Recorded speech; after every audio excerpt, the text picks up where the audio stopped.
At 3 in a quiet Texas suburb, a family's front door was kicked in by men claiming to be from the HOA.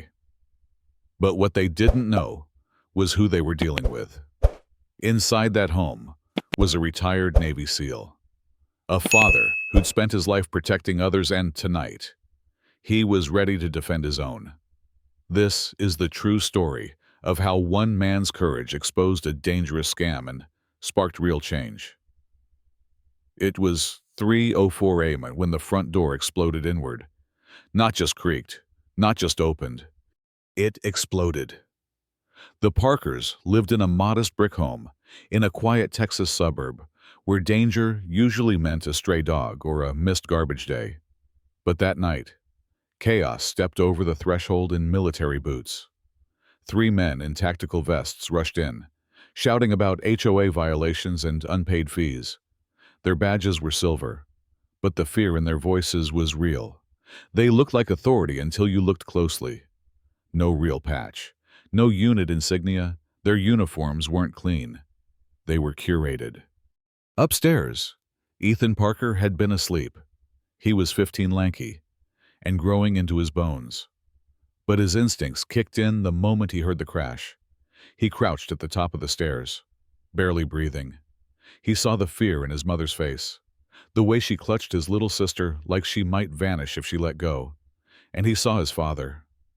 Mark Parker didn't look like a soldier anymore. Not to most.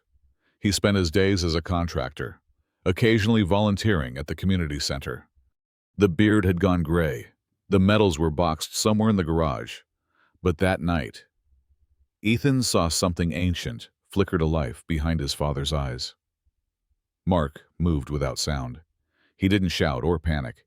He just grabbed the Mossberg 500 from the closet and stepped into the hallway, like he had been waiting for this his whole life. The intruders didn't expect resistance. "Drop the weapon," one barked, holding up a badge that looked more like a movie prop than federal issue. Mark didn't blink. "You're not cops. You're not law enforcement.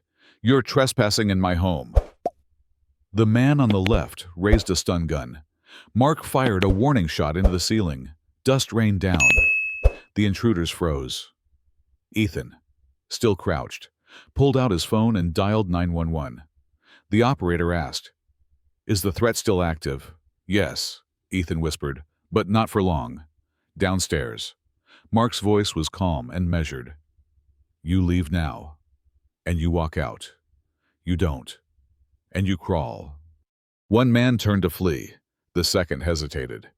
The third, too proud or too foolish, fired the stun gun.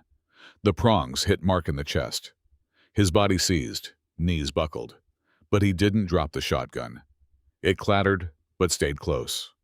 The pain twisted through his muscles, but his mind stayed locked on the only thing that mattered: protect the family. The intruders began rifling through drawers. One kicked over the dog's water bowl. Another shoved framed family photos to the floor, glass shattering. That was the final line. Mark rose with effort. He chambered another shell. Then he fired, this time into the leg of the man holding the stun gun. The scream was sharp. He dropped, writhing, blood on tile. The other two panicked. One ran toward the back door. The other threw down his weapon and dove behind the sofa. Sirens howled in the distance. Mark didn't chase them. He stood still, breathing hard but steady. Shotgun at low ready. Not aiming to kill, just to protect. When the real officers arrived, they found the wounded man cuffed to a chair. A kitchen towel tied around his leg to stop the bleeding. The badges were fake. So were the documents. The men had been targeting families who lived on the edge of neighborhoods, families like the Parkers who were technically within HOA borders, but far enough out that few people noticed them. They had already hit 3 other homes in the last week. 2 elderly couples had paid out thousands in fees under threats of liens and legal action. No one had dared to push back. Until now. The fallout was swift. The news ran the story for days. Veteran father defends family from HOA imposters. But behind the headlines were layers of quiet pain. Ethan couldn't sleep for a week. He kept replaying the moment his father was hit. His mother started double-checking locks twice before bed. His sister clung to her stuffed animal a little tighter. And Mark. He didn't talk about that night, not at first. He fixed the door, rebuilt the frame, repainted the ceiling where the shotgun blast had scarred the plaster. But inside, something heavier sat in his chest. It wasn't the violence that haunted him. It was the fact that it had come wearing the face of authority. A week later, the Parkers hosted a meeting in their backyard. It started with a few neighbors. Then more came. And more.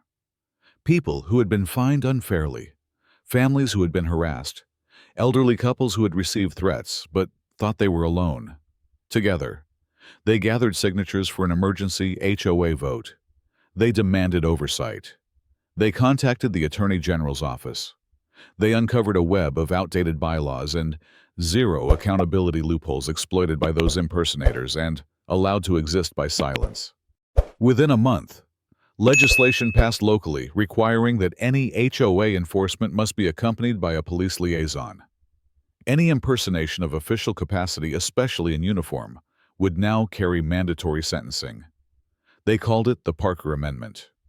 Mark never stood in front of a podium. He didn't want the attention. When asked to give an interview, he declined. "I didn't do anything special," he said. "I protected my family." But to Ethan, it changed everything. He had always known his dad was strong. But that night, watching him stand between chaos and the people he loved, he learned something else. Strength isn't loud. It doesn't always wear a uniform or raise its voice. Sometimes, strength is silent. Sometimes, it's a father standing with a shotgun and saying, "Not this house." The Parkers replaced their front door. They added better locks, smarter lights, and stronger glass. But what they really built was trust among neighbors, among strangers who became allies. And in the end, a quiet home in Texas became the center of something bigger. Because courage doesn't always come in waves. Sometimes, it starts with a man who refuses to back down when the world kicks in the door.